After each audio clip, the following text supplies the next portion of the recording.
199वां अध्याय ऋतु, वर्ष, मास, संक्रांति आदि विभिन्न व्रतों का वर्णन। अब अग्निदेव कहते हैं कि अब वशिष्ठ, मैं तुमसे आपके सम्मुख ऋतु संबंधी व्रतों का वर्णन करता हूँ।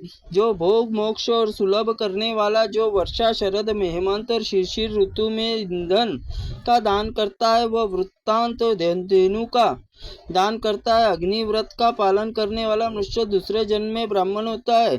जो 1 मास तक संध्या के समय मौन रहकर मासांत में ब्राह्मण, धूत, कुंभ, तिल, घंटा, वस्त्र आदि शाश्वत व्रत करने वाला मनुष्य सुख उपभोग करता है। 1 वर्ष तक पंचामृत स्नान करके गोदान करने वाला राजा होता है।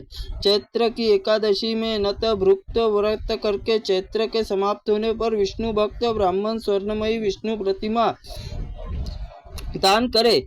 विष्णु संबंधी उत्तम व्रत का पालन करने वाला विष्णु पद को प्राप्त करता है। 1 वर्ष तक खीर का भोजन करके गोयुग्म दान करने वाला देवी व्रत के पालन के प्रभाव से श्री संपन्न होता है। जो एक पितृदेव समर्पित करके भोजन करता है, वह राज्य प्राप्त करता है।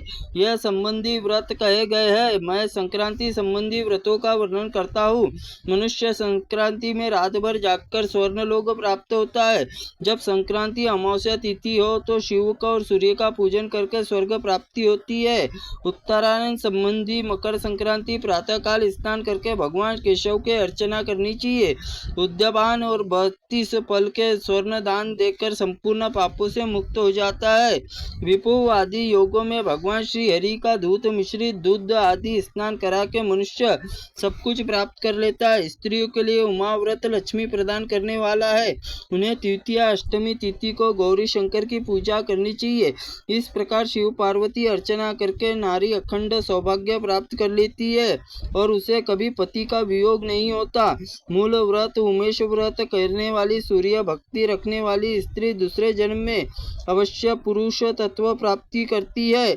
इसी प्रकार आदि महाअग्नेय पुराण में विभिन्न व्रतों नामक 199वां अध्याय संपूर्ण हुआ। त्रुटिपूर्ण वाक्य के लिए भगवंत आप हमें क्षमा करें। हम आपसे क्षमा प्रार्थनीय है।